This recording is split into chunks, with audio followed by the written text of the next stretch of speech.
سورہ تحریم کی آیت نمبر 5 میں جو ایک اچھی اور خوبصورت عورت کی صفات بتائی گئی ہیں وہ ایک جوڑے کی شکل میں قانتات اور تائبات ہیں۔ قانتات کا مطلب ہوتا ہے کہ بہت زیادہ اطاعت کرنے والی، بات ماننے والی، فرما بردار قسم کی عورتیں، انہیں قانتات کہا جاتا ہے۔ اور تائبات کا مطلب ہوتا ہے کہ بہت زیادہ توبہ کرنے والی عورتیں، معافی مانگنے والی عورتیں۔ اگر ان دونوں صفات کے اوپر بھی غور کیا جائے تو ایک صفت کا تعلق جو ہے وہ آپ کی ظاہری شخصیت کے ساتھ ہے کہ کسی بات کا مان لینا، قبول کر لینا اور پھر ہر حکم کے اوپر عمل کرنا، تو گویا کہ یہ ہمارے پریکٹیکل کاموں کے ساتھ تعلق رکھتا ہے۔ اور تائبات یہ توبہ کرنا، ندامت کا ہونا، کمی کا احساس ہونا، یہ آپ کے اندر کی، آپ کے دل کی کیفیات ہیں۔ تو گویا کہ یہاں پہ بھی ہمیں ایک ظاہر اور باطن کا کمبینیشن نظر آتا ہے۔ ان دونوں صفات کے کمبینیشن میں مفسرین کرام جو نکات بیان کرتے ہیں وہ یہ کہ اگر ایک عورت جو ہے وہ بہت زیادہ قانتات کی صف میں آتی ہے، اتنی زیادہ اطاعت گزار عورت ہے، تو ایسی عورت کو جو ہے وہ توبہ کرنے کی کیا ضرورت ہے؟ تو پہلی بات یہ کہی جاتی ہے کہ یہ وہ خوبی ہے کہ انسان نیکی کرتا ہے مگر اپنی نیکی کے اوپر مان نہیں کرتا، فخر نہیں کرتا، جتاتا نہیں ہے، بتلاتا نہیں ہے، بلکہ وہ اپنی نیکیوں میں بھی جو ہے وہ کمی دیکھتا رہتا ہے کہ شاید میں صحیح طریقے سے نیکی نہیں کر سکی، میں جیسی ماں بننا چاہیے تھا ویسے نہیں بن سکی، جیسی بیوی بننا چاہیے تھا ویسی نہیں بن سکی، یا جیسا مجھے کسی کام کو پورا کرنا چاہیے تھا وہ میں نہیں کر سکی۔ تو گویا کہ اپنی عبادات کے باوجود، اپنے اچھے معاملات کے باوجود بھی وہ جو ہے اپنی کمیوں کے اللہ تعالیٰ سے معافی مانگتی ہیں۔ تو گویا کہ نیکی کا فخر اور غرور اور تکبر جو ہے وہ یہاں سے نکل جاتا ہے۔ اور یہ وہ بات جسے قرآن بار بار بیان کرتا ہے کہ صرف گناہ کے بعد ہی جو ہے وہ معافی نہیں مانگی جاتی، بلکہ نیکی کرنے کے بعد بھی جو ہے وہ معافی مانگی جاتی ہے۔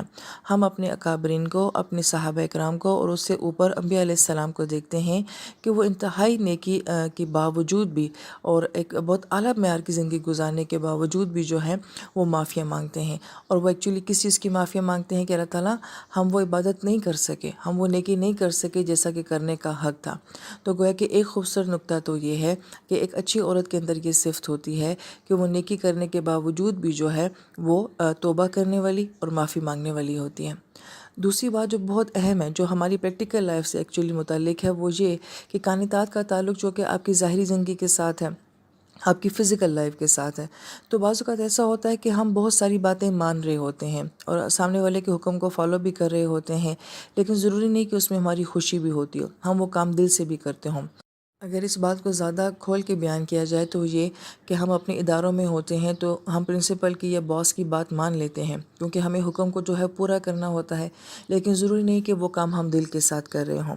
گھروں میں ہم ماں باپ کی باتوں کو مان لیتے ہیں، بظاہر کوئی ہمیں یہ بھی کہہ سکتا ہے کہ یہ بہت باادب میں فرما بردار ہیں، لیکن ہم اندر سے جو ہے ان کاموں کے لیے خوش نہیں ہوتے ہیں۔ ہم اپنے سسرال میں بہت زیادہ کام ایسے کرتے ہیں کہ جو کہ دوسروں کی وجہ سے خاندان کو، سسرال کو، برادری کو، شوہر کو خوش کرنے کے لیے کرتے ہیں، مگر ضروری نہیں کہ ہم اندر سے بھی جو ہے ان کاموں کو دل سے کر رہے ہوں۔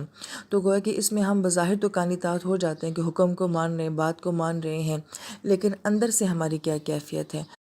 اس لیے یہاں پہ قرآن بہت ہی خوبصورت انداز میں جو ہے ایک انسان کی نفسیات کو یا ایک پرسنالٹی کو بیان کر رہا ہے کہ وہ بہت سارے کام جو ہم صرف دکھاوے کے لیے یا لوگوں کی خوشی کے لیے یا جس مجبوری کے لیے کرتے ہیں، لیکن ہم وہ اندر سے نہیں کرتے، دل سے نہیں کرتے ہیں، تو قرآن ہمیں یہ کہتا ہے کہ تمہارے کام جو ہیں وہ صرف ظاہراً میں خوبصورت نہیں ہونے چاہیے، بلکہ وہ باطن سے بھی خوبصورت ہونے چاہیے۔ وہ صرف لوگوں کو خوش کرنے کے لیے نہیں ہونے چاہیے، بلکہ وہ اللہ تعالیٰ کی ذات کو خوش کرنے کے لیے ہونے چاہیے۔ لہٰذا ہمارے کاموں میں مصنوعی پن نہیں ہونا چاہیے، دکھاوا نہیں ہونا چاہیے، ان میں حقیقت ہونی چاہیے۔ جو کام کریں دل سے کریں، جو کام کریں وہ خوش ہو کے کریں، اور جو کام بھی کریں وہ مجبوری سے نہ کیا جائے بلکہ وہ دل کی چاہت کے ساتھ کیا جائے۔ اس لیے بہت خوبصورت کمبینیشن جو وہ قانتات اور تائبات کا یہاں پہ بیان کیا گیا ہے۔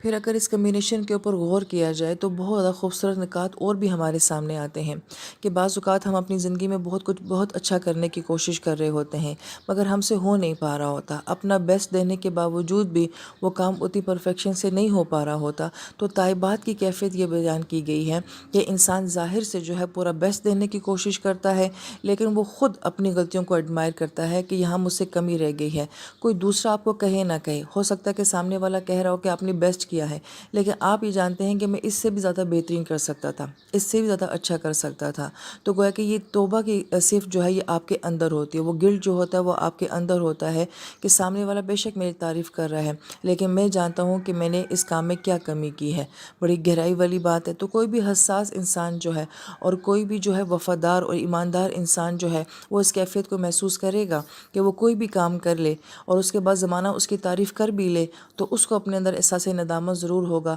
کہ یہ کام میں اس سے بھی زیادہ بہتر کر سکتا تھا۔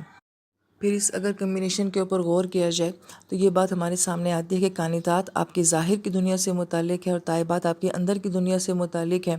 تو گویا کہ فزیکل لحاظ سے ایک کام کو بیسٹ طریقے سے کرنا، اپنی پوری ایبیلٹی اس میں لگا دینا، پوری صلاحیت اس میں لگا دینا، جو اس چیز کی ریکوائرمنٹ ہے وہ اس کو پورا کر کے دینا، چاہے وہ میرا پروفیشن ہے، چاہے وہ میرا سبجیکٹ ہے، چاہے وہ میرا گھر ہے، چاہے وہ میری ذمہ داریاں ہیں، میرے حقوق ہیں، اپنی طرف سے فزیکل لحاظ سے ایک کام کو اعلیٰ معیار پہ کرنا، اعلیٰ طریقے سے کرنا، یہ کانتات کے اندر ہمیں بتایا گیا ہے۔ اور پھر اس کے بعد جو ہے ہم چاہے ظاہری لحاظ سے اسباب کے لحاظ سے کتنا ہی کوئی کام پرفیکٹ کیوں نہ کر لیں، لیکن اللہ تعالیٰ کے تعلق کے بغیر وہ کام نہیں نبھ سکتا، وہ کام نہیں چل سکتا۔ تو طیبات کے اندر پھر ہمیں یہ بات بتائی گئی ہے کہ اللہ تعالیٰ کے ساتھ ایک تعلق ہونا چاہیے، معافی کا، توبہ کا، کہ اللہ تعالیٰ میں نے دنیا کے لحاظ سے تو ہر کام بیسٹ کرنے کی کوشش کی ہے، اسے آپ اپنی بارگاہ میں قبول کر لیں۔ جیسے کہ ابراہیم علیہ السلام بیت اللہ کی تعمیر کر رہے ہیں، بیٹا آپ کے ساتھ ہے، مگر اتنا بڑا عظیم کام کرنے کے باوجود فرماتے ہیں ربنا تقبل منا، کہ ساری بات تو اللہ تعالیٰ آپ کی قبولیت کی ہے۔ تو گویا کہ ظاہر کی دنیا کا ایک باطن کی دنیا کے ساتھ ایک کمبینیشن جو بتایا گیا ہے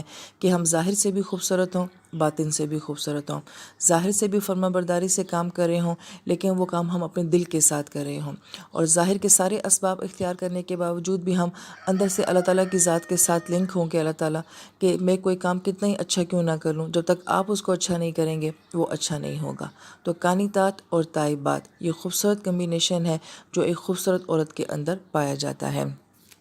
اور آخر میں یہ بات کہ اگر ہم اس بات کو اپنی ذات کے ساتھ ریلیٹ کر کے دیکھیں تو دن سارا اپنی جاب کرنے کے بعد، اپنے گھر سنبھالنے کے بعد یا علم سیکھنے اور سکھانے کے بعد ایک وقت ایسا ہو کہ جہاں ہم اللہ تعالیٰ کے ساتھ بیٹھیں اور اللہ تعالیٰ کے ساتھ باتیں کریں کہ اللہ تعالیٰ میں نے جو آج کا دن گزارا ہے اس میں نے جو کچھ بھی کیا ہے کہ میں نے اپنے ظاہر کے لحاظ سے پوری کوشش کی ہے کہ میں اس کو اچھا کروں، لیکن اللہ تعالیٰ مجھے معاف کر دینا۔ تو گویا کہ یہ ایک ڈیلی ہماری جو روٹین ہے زندگی کی کہ اس میں بھی کمبینیشن نظر آنا چاہیے کہ کانتات ہم دن سارا رہتے ہیں لیکن طیبات کو کوئی وقت ایسا ہونا چاہیے جو تنہائی میں اپنے اللہ کے ساتھ ہو۔ تو اللہ تعالیٰ سے دعا ہے کہ اللہ تعالیٰ ان دو خوبصورت صفات کو ہماری شخصیت کا حصہ بنا دے۔ آمین یا رب العالمین۔